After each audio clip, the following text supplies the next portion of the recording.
Graças a Deus, prezados irmãos, a paz do Senhor Jesus, bem-vindos, você está no seu Momento EBD, eu sou o pastor Adelício e hoje nós estaremos comentando sobre a quarta lição desse trimestre, lição de número 4, que tem por título O Drama de Jó. Por que o drama de Jó? Drama porque discorre sobre acontecimentos, dores, aflições, angústia, e tudo isso em meio a muitos questionamentos. Daí o título, O Drama de Jó. Mais uma importante lição, compartilhe, pergunte, faça seu comentário, venha comigo para esse importante aprendizado, lição de número 4, O Drama de Jó. O texto áureo, ele está dizendo o seguinte, lendo o texto áureo, que se encontra em Jó, capítulo 2, versículo 21. E disse, o que Jó disse? Nu saí do ventre de minha mãe, e nu tornarei para lá. O Senhor deu, o Senhor tomou, bendito seja o nome do Senhor. Observamos aqui nesse texto áureo que Jó, ele tinha uma fé baseada no ser e não no ter. Jó, ele perde tudo, conforme estaremos mencionando, mostrando em que circunstâncias tais coisas aconteceram, e a expressão de Jó é simplesmente de adoração. Deus deu, Deus tirou, bendito seja o nome do Senhor. Observem que ele era regido por um princípio em que ele entendia que Deus é soberano e nós somos apenas mordomo das coisas de Deus, inclusive das próprias vidas. Muito bem, baseado no ser é que Jó supera as dificuldades, não dando tamanha importância ou relevância ao ter, mas sim ao ser. É importante lembrarmos nesse momento de alguns exemplos bíblicos, né, que mostram homens de Deus que semelhantemente viviam esses princípios. Davi, no conhecidíssimo Salmo 23, por exemplo, ele disse, o Senhor é meu pastor, nada me faltará. Forçado, ou quem sabe embriagado por determinadas linhas de pensamentos da prosperidade, por exemplo, a gente tem uma tendência de dizer que Davi quis dizer o seguinte, o Senhor é meu pastor, nada me faltará. Ou seja, nada vai faltar para mim, tudo que eu preciso eu vou ter. E Davi não está falando disso. Ele estava em dificuldade, ele estava padecendo necessidade, mas ele disse, o Senhor é meu pastor, nada me faltará. Ou seja, de nada terei falta se Deus está comigo. Isso mostra fé, esperança, sim, no suprimento, mas sobretudo ele entende que Deus na sua vida é suficiente. É essa suficiência do Evangelho, é essa suficiência de Cristo que nós precisamos viver e incutir na mente dos nossos alunos. Uma vida baseada no ser. Cristo está conosco, Jesus está no barco, vai tudo bem. Ou seja, não tenho falta, porque Deus por si só preenche satisfatoriamente todas as coisas. Nesse sentido, não é que o problema não exista, mas nos traz alento, calma, equilíbrio, fé, esperança e a presença de Deus. Como disse Jesus, nem só de pão viverá o homem. Então, essa esperança de que Deus está no controle e de que por fim tudo vai dar certo. Lembrem do que Jesus disse.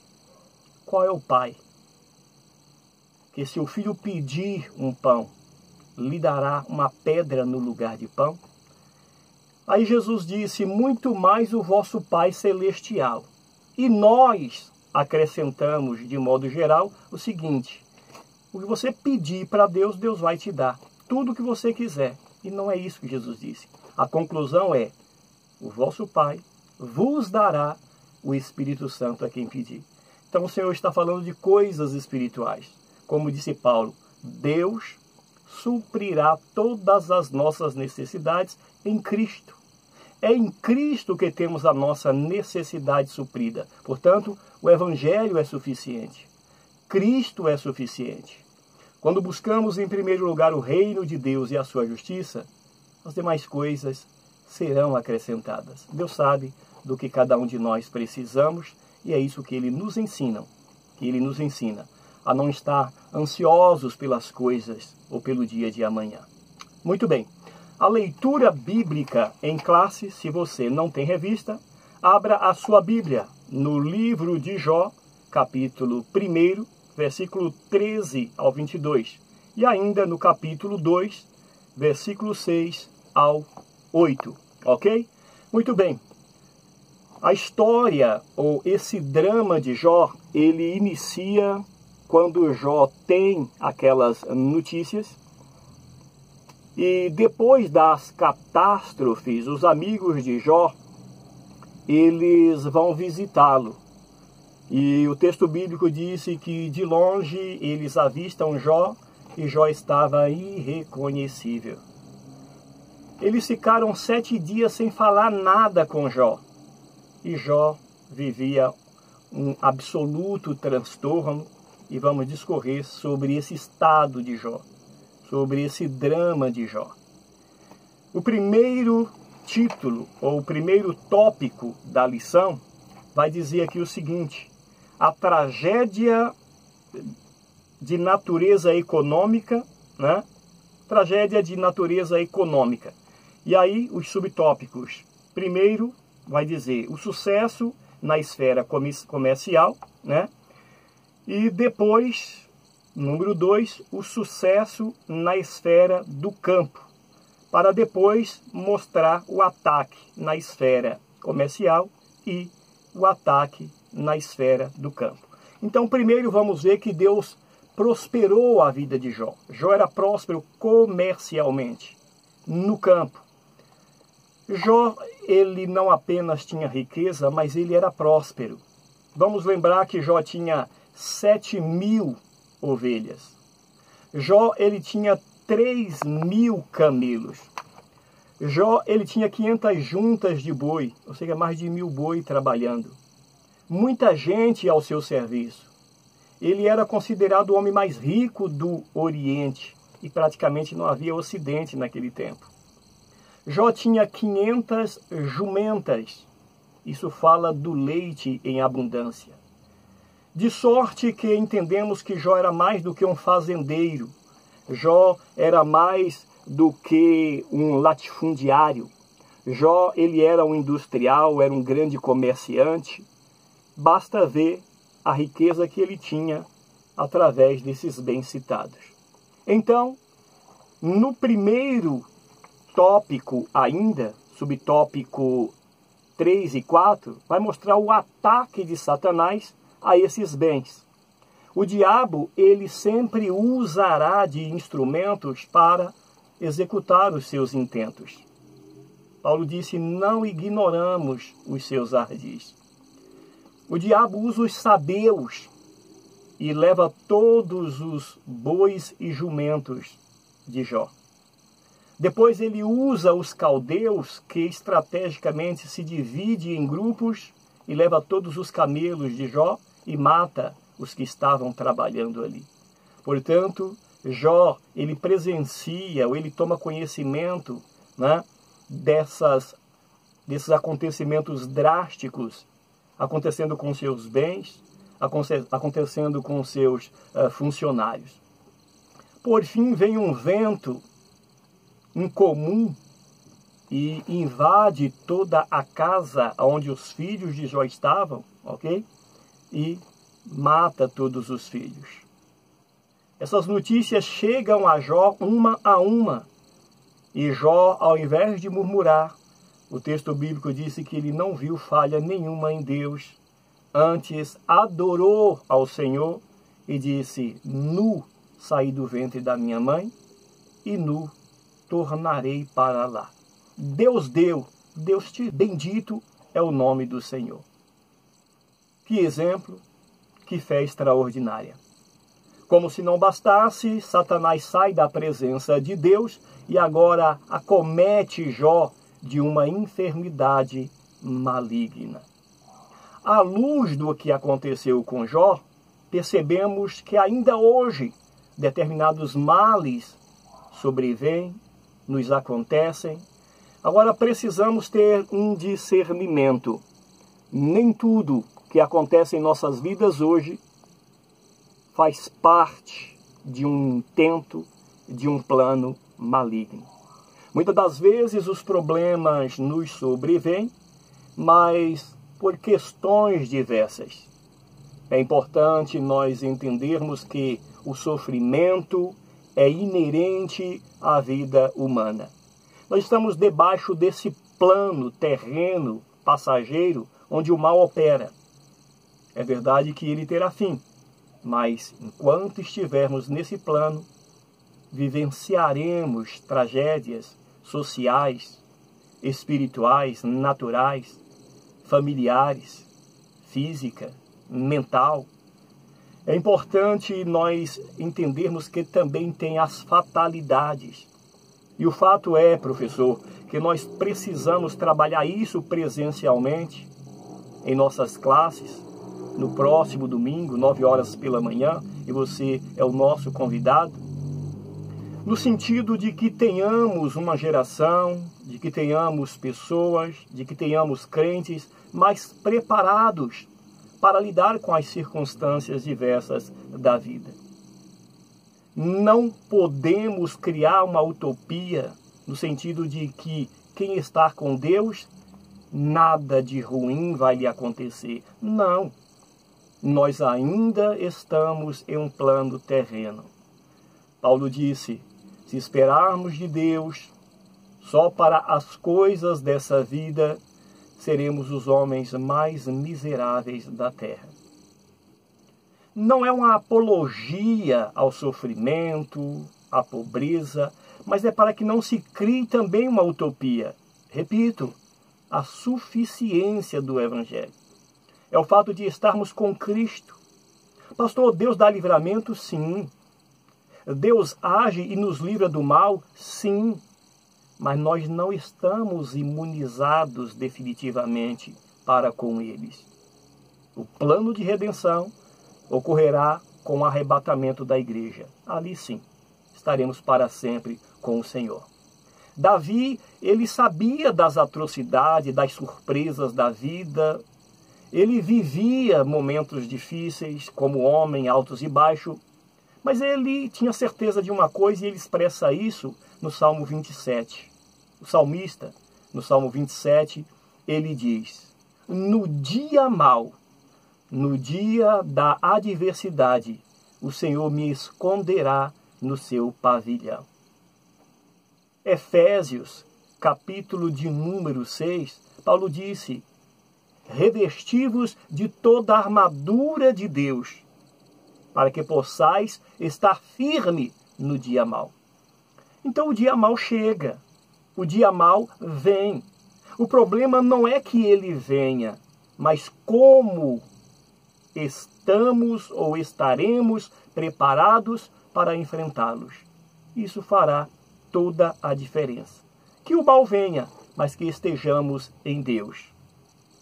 Porque maior é o que está em nós do que o que está no mundo. Paulo, aos Filipenses, ele disse: posso todas as coisas naquele que me fortalece. E quando ele disse posso todas as coisas naquele que me fortalece, ele mostra o seu drama, o seu sofrimento. Ele mostra as dificuldades que ele enfrentava. Não é que elas não existiam, mas ele disse: muitas são as aflições do justo, mas o Senhor o livra de todas. Davi, semelhantemente, disse: ó, quantas aflições passei, mas o Senhor de todas me livrou. É isso. Circunstâncias, fatalidade, agentes, lutas, mas também provações.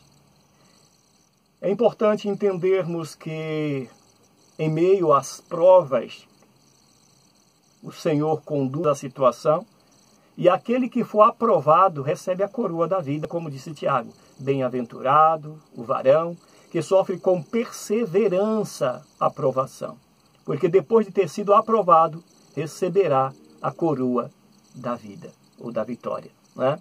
Então, a prova, ela tem caráter pedagógico, ela serve para instruir, ela serve para nos orientar, moldar, limpar, aperfeiçoar.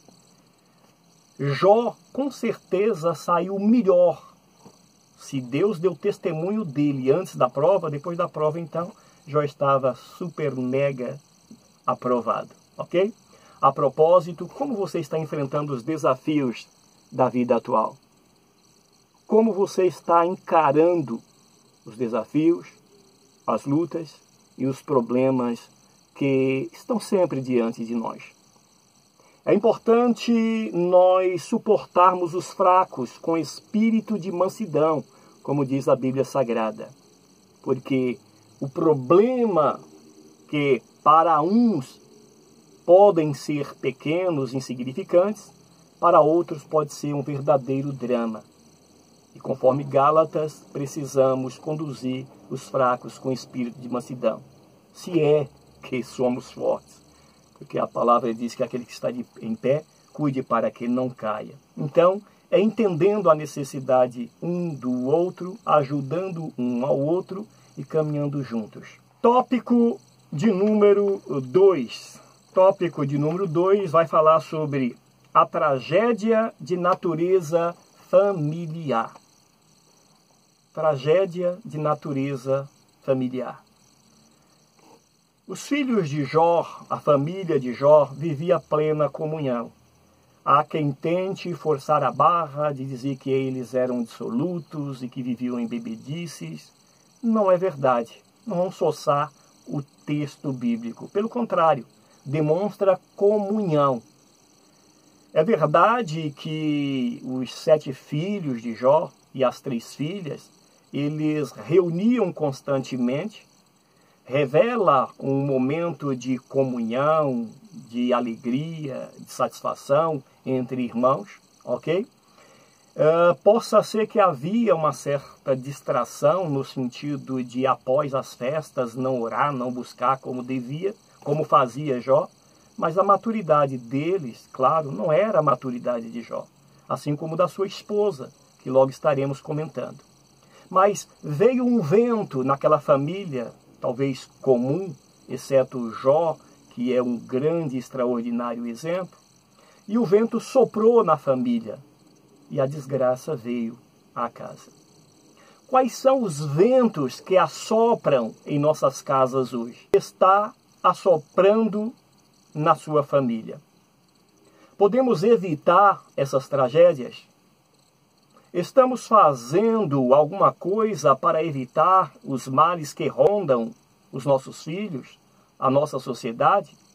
Drogas, relativismo moral, ideologia de gênero, essa nefasta ideologia tomando conta dos nossos adolescentes, pautas anticristãs, pautas progressistas, liberal nos costumes. Tudo isso pode ser comentado em sala de aula.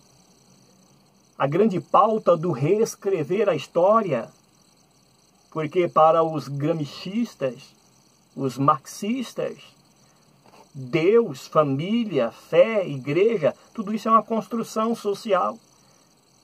E eles têm uma pauta de reconstruir, refazer a história. E estão caminhando a passo largo. Você está atento a isso? Você está acompanhando a vida dos seus filhos no que concerne essas ideologias? O que dizer dos divórcios, pedofilia, sexualização infantil, igrejas diversas de toda a natureza? Ventos fortemente contra a família. Mas se a casa estiver edificada na rocha, certamente não será derribada com os vendavais. Segundo subtópico, a esposa de Jó. Uma das expressões mais fortes em todo esse drama ocorre quando a esposa de Jó, sim, sua companheira, aquela que deveria estar lado a lado, esteve, mas não com a mesma maturidade. Ela diz: amaldiçoa o teu Deus e morra. Jó, ele diz: como diz uma louca, diz tu. Jó não falaria isso se a expressão não fosse demasiadamente pesada. Alguns querem suavizar a expressão da mulher de Jó. Pesados, não vamos forçar a barra. Foi uma expressão pesada, desesperadora. Muitos tentam colocá-la até como vítima ao lado de Jó. Não. O protagonista da história é Jó. O testemunho que Deus dá é de Jó. A mulher de Jó sofreu, sim, sofreu. Imaginem uma mãe perder 10 filhos de uma vez só. Coitada, desesperadora. Contudo, ela não abriu mão de Jó. Ela esteve com Jó até o fim. Quando Deus restitui tudo a Jó lá no final, é esta mesma mulher que estava com Jó ali. Portanto, ela tinha os seus méritos. Não a reprovou, só não deu testemunho dela. Por que é importante nós dizermos isso? Porque existe uma avalanche de preceitos feministas imperando na sociedade como um todo, e ora a igreja também é respingar que não estamos falando do feminismo clássico, histórico, mas desse feminismo radical, ideológico, marxista, gramscista, e precisamos entender tudo isso para ponderarmos certas coisas. E aí alguém quer colocar a mulher de Jó no mesmo patamar de Jó. Não. Se quisermos exaltar exemplos de mulheres na Bíblia, nós vamos encontrar inúmeros. Maria, Ana, Débora, que comandou um exército, Uda. Vamos encontrar inúmeros exemplos. Ana e tantas outras, né? Mas no caso da mulher de Jó, uma mulher comum que se desesperou, que perdeu a paciência, que quis que Jó amaldiçoasse a Deus, contudo, teve também a sua relevância. Então, só para mostrarmos o que de fato é, e sem excedermos, seja de um lado, seja de outro. Que cada cônjuge, que cada companheiro e companheira saiba suportar, ajudar uns aos outros no momento de adversidade. Terceiro tópico, nós estaremos falando sobre a tragédia de natureza física e psicológica. Primeiro subtópico vai falar que o diabo toca na saúde de Jó. Então, depois de todas essas tragédias, o diabo vem e toca literalmente na pele de Jó. E Jó é acometido de uma chaga maligna. Não é lepra, é uma doença desconhecida. Jó foi acometido da planta dos pés até a cabeça. Criou úlceras, feridas. O texto bíblico vai mostrar que dessas feridas veio vermes, quem sabe miíase, não é? Ou seja, bichinhos começaram a correr pelo corpo de Jó. Havia uma infecção, havia dores. Os amigos de Jó, quando o visitaram, não falaram nada, e o texto diz por conta da sua grande dor. Imagine isso. Jó, tudo que lhe restou foi um caco de telha para coçar. Era a sua companhia. Os jovens que o reverenciavam zombavam de Jó. Cometiam bullying. Cheirava mal. Jó teve febre alta à luz do texto bíblico. Jó teve insônia. Jó teve angústia. Jó, ele teve um sofrimento que não é conhecido na história bíblica nem extra-bíblica. alguém que tenha sofrido tanto assim. Exceto Jesus, que no Getsemane suou sangue. E quando sua sangue, a ciência mostra que antes que chegue a esse patamar, passa antes por um IAM, um AVC, ou seja, derrame, qualquer tipo de coisa antes que alcance esse nível maior de sofrimento, de angústia, de dor. Quando Jesus transpira sangue e cai o suor em gotas de sangue pelo ele, ultrapassou todas essas barreiras e não morreu até que foi à cruz. Então, Jesus é o exemplo de dor, de sofrimento. Mas de repente alguém diga, não dá para sofrer, não dá para suportar, isso é só para Jesus. Está aí o exemplo de Jó. Jó sofreu, saiu vitorioso. E é por essa razão que nós também poderemos sair vitoriosos. Caminhando para o fim, o subtópico de número 2, do terceiro ponto, vai dizer que Jó foi acometido dessa lepra, dessa doença terrível, que a Bíblia está repleta de princípios e de observações, de recomendações para que cuidemos da nossa saúde. Porque no caso de Jó, o diabo o tocou. Mas muitas das vezes somos acometidos por doenças e de outros males por consequência de mau planejamento.